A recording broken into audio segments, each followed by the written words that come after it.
আজ বলবো চন্দ্রানীর কথা। চন্দ্রানী বাড়ির একমাত্র মেয়ে, তার একটা ছোট ভাই রয়েছে। পরিবারে 4 জন সদস্য, মা, বাবা, চন্দ্রানী এবং তার ভাই।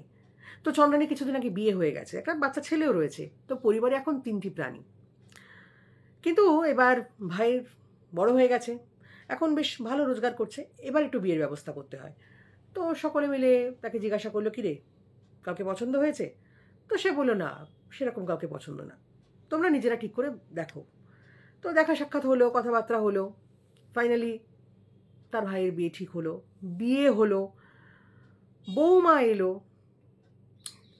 চন্দ্রানী ভীষণ খুশি যে তার মা একটা সঙ্গী পেল। কিন্তু বৌমা কি খুশি? না। দিনাগমনে পর যখন বৌমা বাড়ি ফিরল, তখন প্রথম কথা চন্দ্রানীকেই প্রশ্নটা করলো, তোমার সংসার নেই গো? তুমি এখানে পড়ে আছো এতদিন ধরে, জামাইবাবু তো সমস্যা হচ্ছে, তোমার শ্বশুর শাশুড়ি সমস্যা হচ্ছে না? চন্দ্রানী বলল, না না, আসলে বিয়ে বাড়ির তো প্রচুর কাজ, তো সেই কারণে একটু গুছিয়ে দিলাম, এখন তুমি চলে এসেছো, এবার আমি চলে যাব। এই যে বৌমার কথাটা শুনে চন্দ্রানী মার সাংঘাতিক কষ্ট হলো, যে মেয়ে তো তারই বাড়িতে এসছে, তাকে এত বড় কথাটা শুনতে হলো। কষ্টটা সে মনের মধ্যে চেপে রাখলো। চন্দ্রানী বুঝতে পারছে মায়ের প্রচুর কষ্ট হচ্ছে, কিন্তু বললো না কিছু।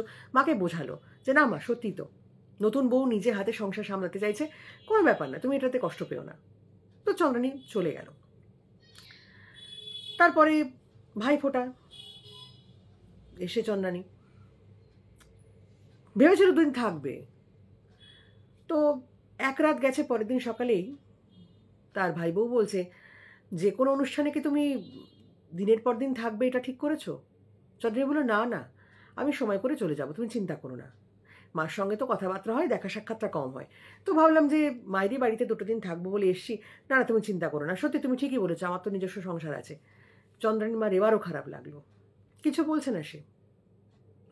তারপরে নববর্ষ এসছে, চন্দ্রানী এবার আর আসেনি তার বাড়িতে। যা যা গিফট পাঠানোর কুরিয়ার করে পাঠিয়ে দিয়েছে। তোদের ভাই খানিকটা অবাক হয়েছে, দিদি আসছে না কেন, কুরিয়ারই গিফট কেন? দিদিকে ফোন করলো, দিদি আসিস না কেন রে? বললো, না না, একটু কাজে ব্যস্ত রয়েছে, সময় করে ঠিক যাবো। বললো, না না, এইসব অনুষ্ঠানগুলো তো দেখা সাক্ষাৎ হয়, তুই আসিস না কেন, ভালো লাগছে না? বললো, না রে, যাবো, ঠিক সময় মতো যাবো, চিন্তা করিস না। এই করে সংসার চলছে, ভালোই মন্দই মিশিয়ে চলছে। চন্দ্রানী সব খবরই পায়, মাকে বোঝায়, নিজেও বোঝে। তো কিছুদিন পরে এই বৌমার ভাইয়ের বিয়ে ঠিক হলো। তো বৌমা শুরুতেই বলে দিল, দেখুন একটা কথা বলি, আমি কিন্তু 1 মাস থাকবো বাপের বাড়িতে, প্লিজ আমাকে কেউ ফোন করে বিরক্ত করবেন না যে এসো, কোথায় কী রেখেছো, আগেই আপনারা সব দেখে নিন, আমিও যদিও এখন সবটা জানি না, তাহলেও বলছি আমাকে প্লিজ একটু বাপের বাড়িতে আমার মতো করে থাকতে দেবেন। তো শাশুড়ি মা বললেন, ঠিক আছে যাও, অসুবিধে নেই।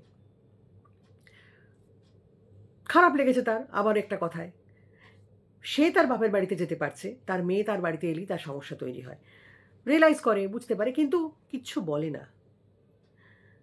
4 দিনের দিন, বিয়ে হয়ে যাওয়ার 4 দিনের মাথায় তার বাড়ির বৌমা ফেরত চলে এলো, মুখটা থমথমে, এবং বুঝতে পারছে শাশুড়ি মা যে কোথাও কি একটা সাংঘাতিক আঘাত পেয়েছে সে। জিজ্ঞাসা করেনি, কারণ জিজ্ঞাসা করলে উত্তর দেবে কি দেবে না, অত্যন্ত আধুনিক যুগের মেয়ে, কি ভাবে না ভাবে, দেখেছে কিন্তু কিছু বলেনি। চন্দ্রানীকেও জানিয়েছে তার মা, বললো ঠিক আছে, কিছু জিজ্ঞাসা করো না, নিজেই থেকেই বলবে।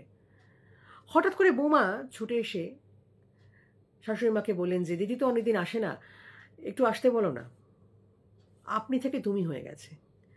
তো বলল, থাক, ওর সংসারে আছে, থাক, সময় করে ঠিক আসবে। বললো, না, কোথাও গিয়ে আমার মনে হচ্ছে আমি দিদির উপর সাংঘাতিক অবিচার করে ফেলেছি, যার জন্য সেই দায়টা আজকে আমার উপর বর্তালো, সেই ফল আমি ভোগ করেছি। বললো, কেন, কি হয়েছে? সবটা গুছিয়ে সে বললো যে তার ভাই বউ তাকে কীভাবে অপমান করেছে, দিদিকে সে যে অপমানটা করেছে তার 10 গুণ অপমান ফেরত পেয়েছে সে। সে রিয়েলাইজ করতে পারছে যে দিদির সঙ্গে সে কী সাংঘাতিক খারাপ ব্যবহার করেছে, চন্দ্রানীকে সে কতটা কষ্ট দিয়েছে সে বুঝতে পারল। দিদিকে সে নিজেই ফোন করে ক্ষমা চাইল। চন্দ্রানী বলল, ঠিক আছে, তুমি যখন বলছো নিশ্চয়ই যাব, কথা হবে। এলো চন্দ্রানী, আবার নর্মাল সমস্ত কথাবার্তা। যে ভাই বউকে সে দেখেছিল তার থেকে আমূল পরিবর্তন হয়েছে, তার একদম পাল্টে গেছে। এই বদলটা প্রয়োজন ছিল। চন্দ্রানী কখনো কিছু বলেনি, তাকে ধমক চমক শাসন কিচ্ছু করেনি, তার কারণ চন্দ্রনী জানতো যে কোনো একটা সময় গিয়ে সে ঠিক রিয়েলাইজ করবে তার ভুলটা। সত্যি সে রিয়েলাইজ করতে পেরেছে। মরাল অফ দ্য স্টোরি কি? মরাল অফ দ্য স্টোরি হচ্ছে এটাই যে যেমন কাজ আপনি করবেন তার ফল আপনাকে পেতেই হবে, সে যে কোনোভাবেই হোক না কেন। কাজেই করার আগে খুব ভালো করে ভাবতে হবে যে কাজটা করছেন সেটা ঠিক কিনা, যে ব্যবহারটা করছেন সেটা ঠিক কিনা। করে তো ফেললেন, ফেরত যখন পাবেন সেটা হজম করার ক্ষমতা আছে তো?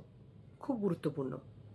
এটা বুঝতে হবে, এটা বুঝতে হয়, তাহলেই ঠিক থাকা যায়। করে তো দিলাম, তারপর কাউকে অপমান তো করে দিলাম, কিন্তু পাল্টা অপমানটা সে না করুক, অন্য কেউ করে দেবে। আর যখন সেই অপমানের বোঝাটা চাপবে, সে বোঝা সাংঘাতিক।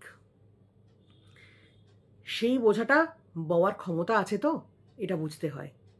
ভালো থাকুন।